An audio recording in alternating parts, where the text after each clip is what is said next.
ಎಲ್ಲರಿಗೂ ನಮಸ್ಕಾರ. ಮಲ್ನಾಡ್ ವಿಚಾರಕ್ಕೆ ಸ್ವಾಗತ.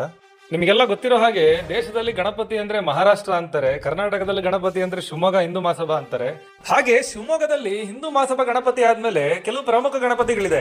ಈ ಎಲ್ಲಾ ಶಿವಮೊಗ್ಗದ ಪ್ರಮುಖ ಗಣಪತಿಯ ತಂಡ ಹೇಗಿದೆಯೋ ಹಾಗೆ ನಮ್ಮ ವಿದ್ಯಾನಗರದ ತಂಡ ಪ್ರತಿ ವರ್ಷ ವಿಶೇಷವಾಗಿ ಗಣಪತಿ ಕೂರ್ಸೋದಲ್ಲದೆ ವಿದ್ಯಾನಗರದ ಸುತ್ತಮುತ್ತ ಜನತೆಗೆ ಹೋಮಕ್ಕೆ ಹಾಗೂ ಅನ್ನ ಸಂತರ್ಪಣೆಗೆ ಆಹ್ವಾನ ಮಾಡ್ತಾರೆ.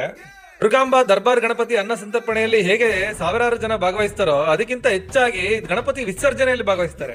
ವಿದ್ಯಾನಗರದಲ್ಲಿ ಈ ಗಣಪತಿ ಮಾಡುವ ದರ್ಬಾರ್ ನೋಡ್ಲಿಕ್ಕೆ ಶಿವಮೊಗ್ಗದ ಜನತೆ ಕಾದು ಕುಳಿತಿರ್ತಾರೆ. ವಿದ್ಯಾನಗರದಲ್ಲಿರೋ ಪ್ರತಿಯೊಂದು ಗಣಪತಿ ಬಿಡುವಾಗ ಮಾತ್ರ ಜನ ಸೇರ್ತಾರೆ. ಕಾರಣ ಏನಪ್ಪಾ ಅಂದ್ರೆ ಅವರೆಲ್ಲ ತರಿಸುವ ಡಿಜೆಗಳು. ನಮ್ಮ ಹಿಂದೂ ಮಹಾಸಭಾ ಗಣಪತಿ ಬಿಡುವಾಗ ಶಿವಮೊಗ್ಗ ಜನತೆಗೆ ಕಾಡುವಂತ ಈ ಡಿಜೆ ಬ್ಯಾನ್ ಭೂತಗಳು ಈ ನಮ್ಮ ವಿದ್ಯಾನಗರ ಗಣಪತಿ ಬಿಡುವಾಗ ಯಾವುದೇ ಕಾರಣಕ್ಕೂ ಕಾಡುವುದಿಲ್ಲ. ಇದೇ ಕಾರಣಕ್ಕಾಗಿ ಶಿವಮೊಗ್ಗ ಜನತೆ ನಮ್ಮ ವಿದ್ಯಾನಗರ ಗಣಪತಿ ವಿಸರ್ಜನೆ ವೇಳೆಯಲ್ಲಿ ಸಾವಿರಾರು ಸಂಖ್ಯೆಯಲ್ಲಿ ಭಾಗವಹಿಸಿ ಇದನ್ನು ಯಶಸ್ವಿಗೊಳಿಸ್ತಾರೆ. ನಾ ಯಾವಾಗ್ಲೂ ನಿಮಗೆಲ್ಲ ಹೇಳೋ ತರ ನಮ್ಮ ದೇಶದಲ್ಲಿ ಹಬ್ಬಗಳು ಅಂದ್ರೆ ಸಂತೋಷ, ಪ್ರೀತಿ ಹಾಗೂ ಶಾಂತಿಗೋಸ್ಕರ ಮಾಡೋದು.